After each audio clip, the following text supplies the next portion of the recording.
Hey everyone, I'm Sean Edinger. I'll be your professor for the day. Maybe for the first time, maybe for the second time. But if it's for the second time, welcome back. If it's for the first time, welcome. So, going to go going over what went into the Bronze Age collapse and why it's compelling. So let's just get right into it with a little bit of background. So let's get a little bit into the background. The Bronze Age lasted approximately 2100 years, between 3300 to 1177 BC. It is one of the longest human ages that we've had, only beaten by the Stone Age, which lasted a very long time in comparison to this age, even like exponentially longer, and the ages that come after it. Age that comes after this one, also just as a side note, is the Iron Age, which will become more obvious and clear as I continue on. So, what makes this age pretty significant, compared to the Stone Age, is that on top of bronze, they've also developed some of the first writing systems like cuneiform and hieroglyphs, and this is a big deal. Obviously, at the time, like writing, obviously very important, huge invention, just for development of technology and ideas and such.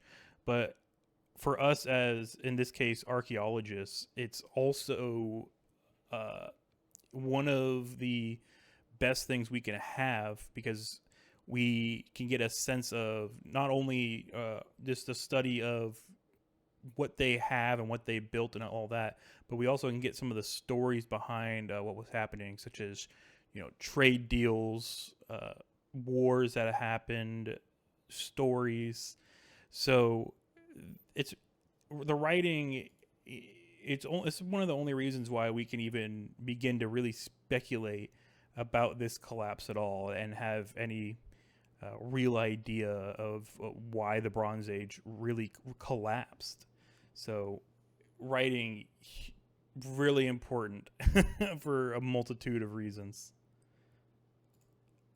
So let's talk a little bit about the bronze in Bronze Age.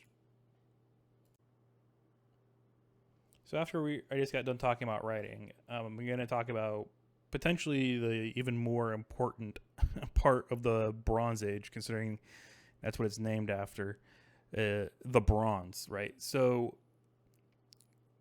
and let's not get confused. There were iron tools potentially back then, right? It's not like they didn't know iron existed as a material, but bronze has some pretty uh, crazy advantages, especially when you consider the technology of the time.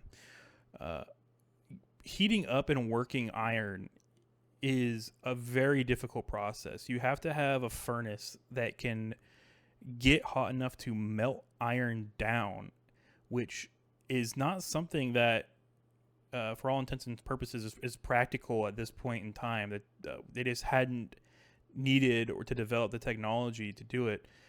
Uh, so what melts a lot easier is copper and tin. The melting point of copper and tin are significantly lower than iron, and it has the added advantage of you can work harden it.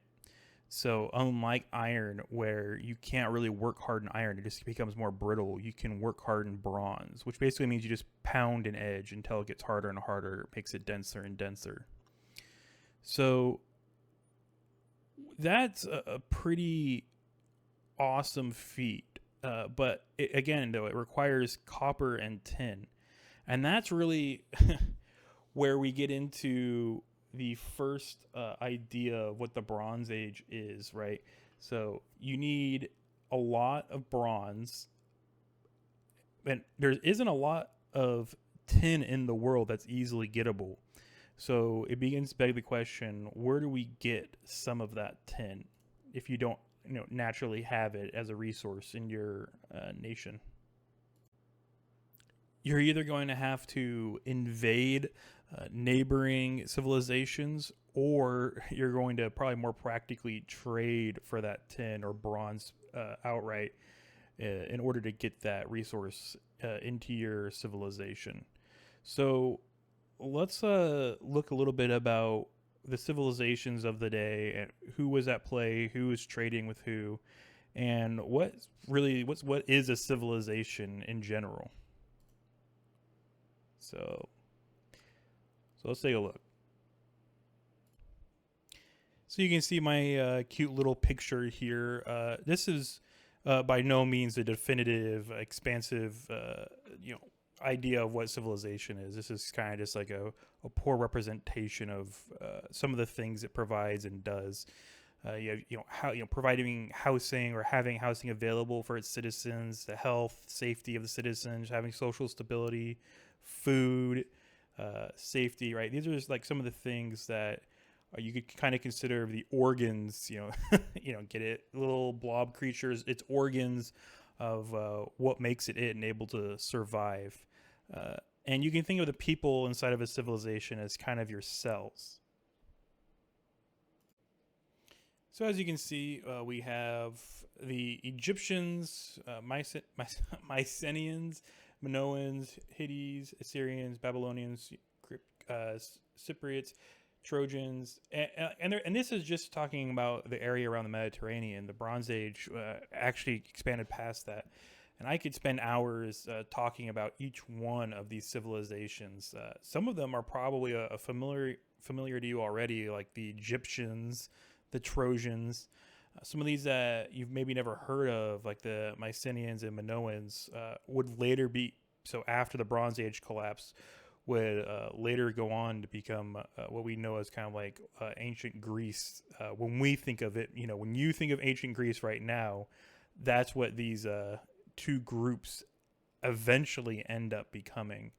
So, and if I was to say, all of these civilizations had heavy trading with each other, as well as conflicts between the two, trade wars, everything that you get when you have pretty large civilizations directly next to each other and competing. So yeah, that's a little bit about the actual civilizations of the time. Let's talk about a little bit of like what a civilization is, right? Because it's pretty important when we talk about civilization collapse to have an idea of what is a civilization. So you can have lots of cells, in your body die every day, and obviously, you're still here and you're fine. And civilization works a lot the same way, where many people can die, and you can have lots of issues with some of these organs, right? So food, for example, a large contributing factor to what people say collapsed the Bronze Age empires was famine, and I'll get into that in a little bit.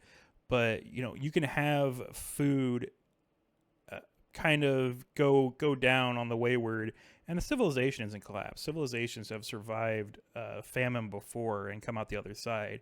Obviously, if the famine's really, really bad for long enough, the nation or civilization will die. But for the most part, it can outlast something like that. Same with social stability, revolution being a major thing that can kind of topple a civilization. You can have lots of social instability and riots and protests and people being overthrown. But even if a civilization changes its outward-facing leader, right, it's still essentially the same civilization. It doesn't collapse into a dark age necessarily directly afterwards.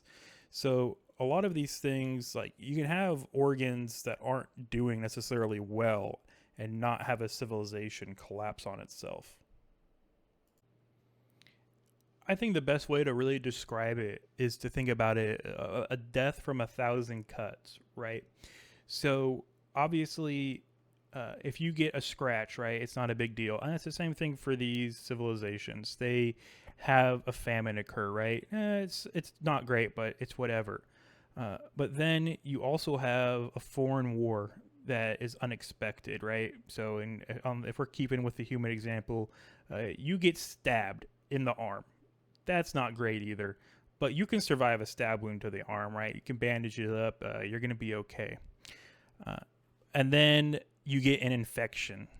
Okay, the infection, that's just one more thing. And then, you trip and you break your nose. and then and then it just keeps more and more things keep stacking up, and that's the same thing that happened to these civilizations. You had a famine occurring because of partial climate change. You had a war, an unexpected war that came and weakened a lot of these states. You had migratory problems where they were getting massive population increases at the time. So you really start seeing, as well as like civil unrest from all these other things that are happening, right? So you just have problems on problems stack on each other, which is not great, right? And then eventually you get one of these civilizations collapsing, right? One of these trade civilizations. Okay, one of these civilizations going away on its own is not good, but normally survivable for all their other ones. But like I said, it's a death by a thousand cuts. All these other Mediterranean civilizations are also facing some of those same issues at the same time. They're also having famine. They're also having wars occur that they can't really get out of.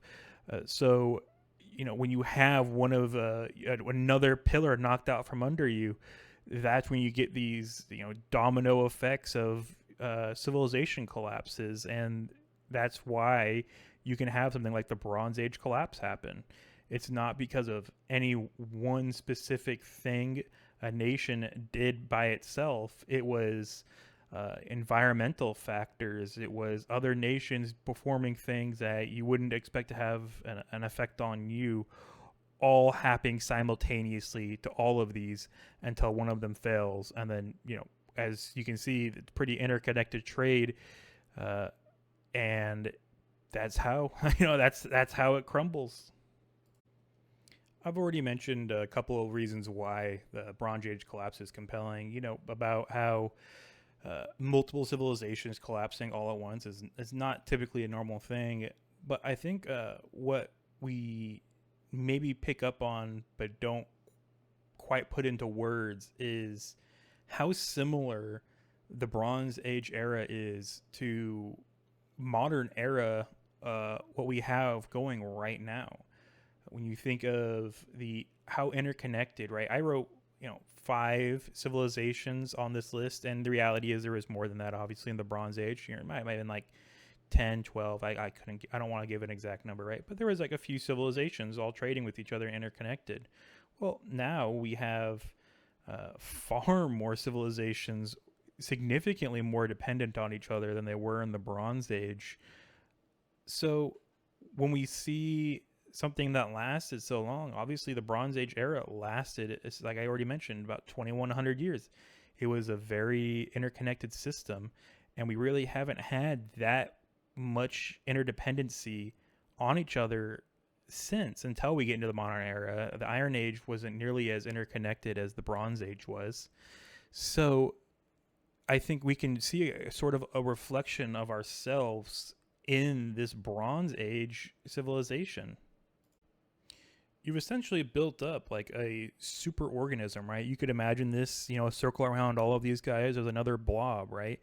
And that could be considered, the the Mediterranean civilization, right?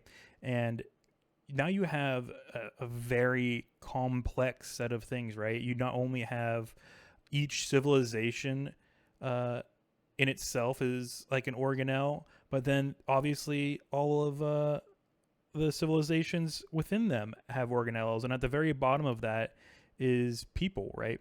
So you can have a lot of things go wrong on an individual scale, and even on a civilization scale, and the total creature that is these Mediterranean civilizations, it's not going to be great for it, but for the most part, it's going to be fine, right? It's essentially it's too big to fail, so to speak.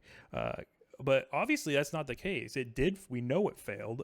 So what really caused, such a complex creature that is essentially immune to most effects that happen to it to completely collapse and go away?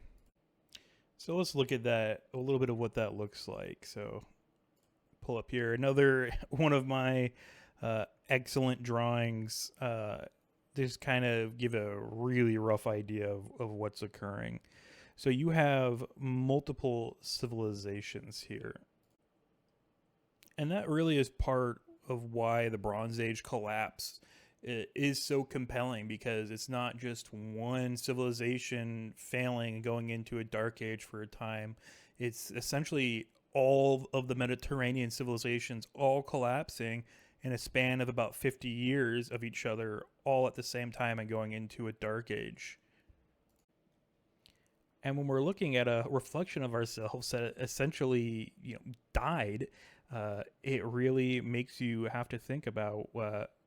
It's awesome, you can look at it on paper and say, great, it lasted a really long time. That's a good run.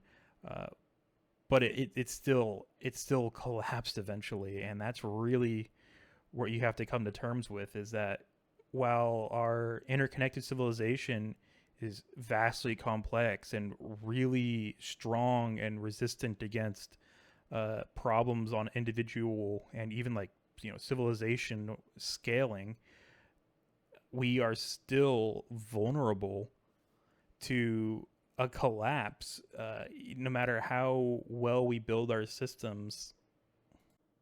I'm sure if you had a time machine and were able to go back and talk to people from these civilizations, assuming they were in the know, uh, they would have no idea that they're about to have a dark age occur, right? Their entire Mediterranean civilization collapse, because it's hard to see, right? Because again, we become apathetic to these types of things because our civilizations can survive so much.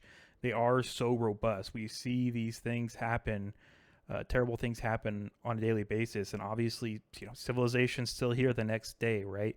It's not going away anytime soon, is what we think, and that apathy is why these civilization collapses are always a surprise, right? It's good because again, it's not any one thing or even any 10 things, it's the 100 things, and us being apathetic to essentially all of them, uh, that eventually cause these sorts of occurrences to happen.